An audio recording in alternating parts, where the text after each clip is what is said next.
Thank you very much for that, and I'd just like to add my own welcome to Richard, and thank you very much for coming to Inverness today. It's great to have you here. We're going to plunge straight in. Richard, these days, as Bob was saying, you're probably best known for your book, The God Delusion. Created quite a stir with that. We're going to come on and talk about that later, and I'm sure the audience will have a thing or two to say about it too. But before that, you were best known, I think, and you're still very well known, as a scientist who is so passionate about science and is able to express it and to convey the excitement of science even to a non-scientific audience. What is it about science that thrills you so much and makes you so excited about it? Science is true. By the way, I should apologize for my voice. I've lost it.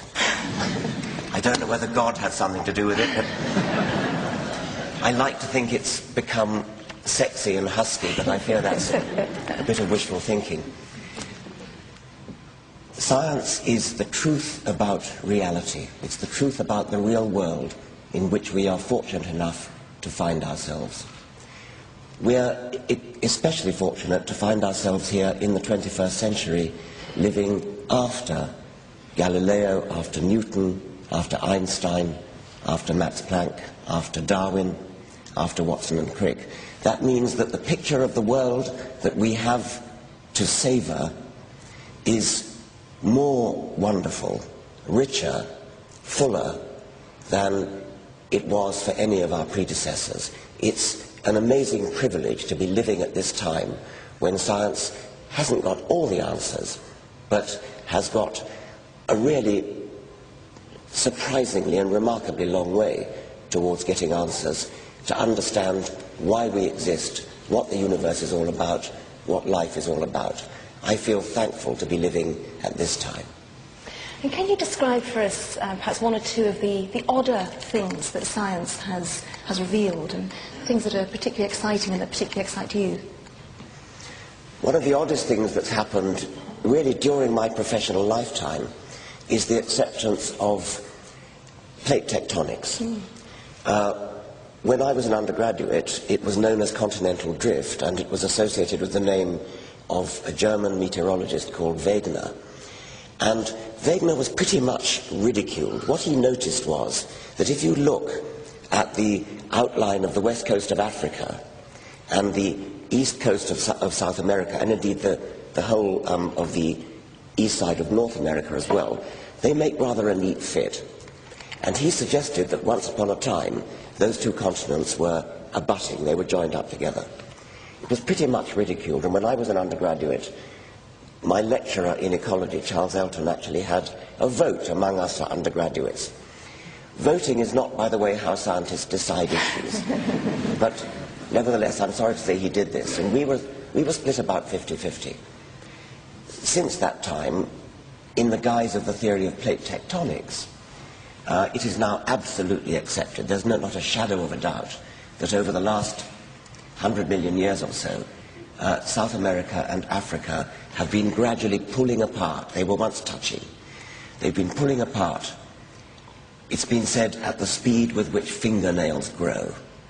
If that doesn't make the hair curl on the back of your neck, I don't know what will. Once upon a time, South America and Africa were touching, and they've gradually been pulling apart, and pulling apart. The evidence for it is totally conclusive. Probably there isn't time to go into it, but obviously it's of the kind of evidence that you can't see directly. It's rather like a detective coming upon the scene of a crime after it's happened. You can't actually see the murder being committed, but what you can see is all the clues that remain. And in the case of plate tectonics, in the case of continental drift, the clues that remain are so overwhelmingly conclusive that nobody could any longer doubt it. And by the way, it completely knocks on the head the absurd idea that the Earth is only a few thousand years old. Thank you for that. I've actually got a different example of something from your books that made the hair on the back of my neck stand up. And I've given it to you there as a reading, which I'm going to ask you to do if your voice can take it. And I'll tell you what it is. It's from a book called A Devil's Chaplain. It's where you describe the atomic structure of crystals. And this was something, I have to say here, I'm no scientist at all, and it was only reading Richard's books that made me take an interest in it at all. And actually this was probably the first thing I read that made me think, oh, that actually is really interesting. And not only is it really interesting, but I can understand that. And because that had such a great effect on me, I'd like to ask you to read that for us now, if you would. I'll give it a go. If my voice starts to fail, I might hand it over to Paula to read.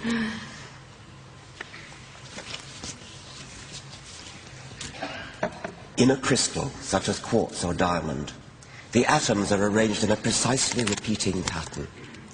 The atoms in a diamond, all identical carbon atoms, are arrayed like soldiers on parade, except that the precision of their dressing far outsmarts the best-grilled Guards regiment, and the atomic soldiers outnumber all the people that have ever lived or ever will. Imagine yourself shrunk to become one of the carbon atoms in the heart of a diamond crystal. You are one of the soldiers in a gigantic parade, but it'll seem a little odd because the files are arrayed in 3 dimensions.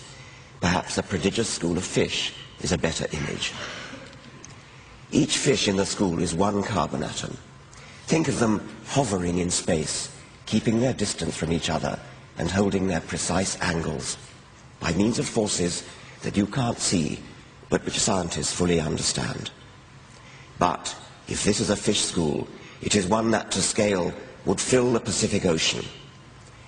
In any decent-sized diamond, you're likely to be looking along arrays of atoms numbering hundreds of millions in any one straight line.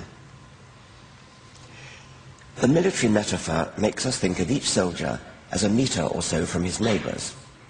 But actually, almost all the interior of a crystal is empty space. My head is 18 centimetres in diameter. To keep to scale, my nearest neighbours in the crystalline parade would have to be standing more than a kilometre away. But if solid things are mostly empty space, why don't we see them as empty space? Why does a diamond feel hard and solid instead of crumbly and full of holes? The answer lies in our own evolution. Our sense organs, like all our bits, have been shaped by Darwinian natural selection over countless generations. You might think that our sense organs would be shaped to give us a true picture of the world, as it really is. It is safer to assume that they've been shaped to give us a useful picture of the world, to help us to survive. In a way, what sense organs do is assist our brains to construct a useful model of the world, and it is this model that we move around in. It is a kind of virtual reality simulation of the real world. In the same way, we find much of the universe, as science discovers it, difficult to understand. Einstein's relativity, quantum uncertainty, black holes, the Big Bang, the expanding universe, the slow movement of geological time, all these are hard to grasp. No wonder science frightens some people. But science can even explain why these things are hard to understand and why the effort frightens us. We are jumped-up apes, and our brains were only designed to understand the mundane details of how to survive in the Stone Age African savannah. These are deep matters, and a short article is not the place to go into them. I shall have succeeded if I persuaded you that a scientific approach to crystals is more illuminating, more uplifting, and also stranger than anything imagined in the wildest dreams of New Age gurus or paranormal preachers. The blunt truth is that the dreams and visions of gurus and preachers are not nearly wild enough. By scientific standards, that is.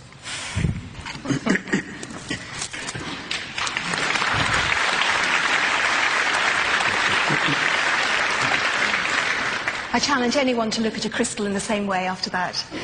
That's actually a nice lead-in to the next thing I want to ask you. You talked about our brains being evolved to view the world in a particular way.